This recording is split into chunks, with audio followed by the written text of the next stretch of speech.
Eine flürigen Rezepte. Pandemein. Die Zutaten sind 15 Gramm Bierhefe, etwas lauwarmes Wasser, Weißmilch, 100 Gramm Maismilch, 100 Gramm Zucker, 3 Eier, 100 Gramm Butter, Zuckersirup, Holunderblüten. Die Zubereitung.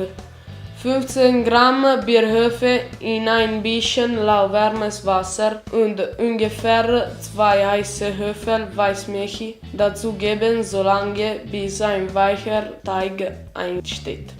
Teig zugedeckt in einer Schüssel gehen lassen. Nachdem der Teig gegangen ist, Weißmilch und Wasser zugeben, bis der Teig ein Gewicht von 100 Gramm erreicht. Teig zugedeckt in der Schüssel nochmal gehen lassen. In einer Schüssel Maismilch, 100 Gramm Weißmilch, Zucker, die 3 Eier und einige Holunderblüten gemeinsam verrühren. 100 Gramm Butter und den gegangenen Teig in die Schüssel zugeben.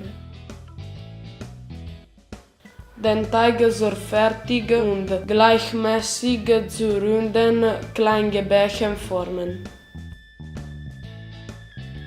Die Gebäcke mit Zuckersirup bestreichen, die Holunderblüte gleichmäßig darüber streuen.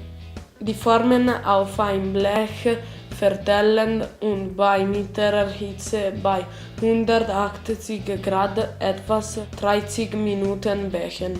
Nach dem Backen abkühlen lassen. Da der Teig ziemlich trocken ist, zerbrachen die Großeltern den Teig in kleinere Stücke und ließen diese in Wein eintauchen.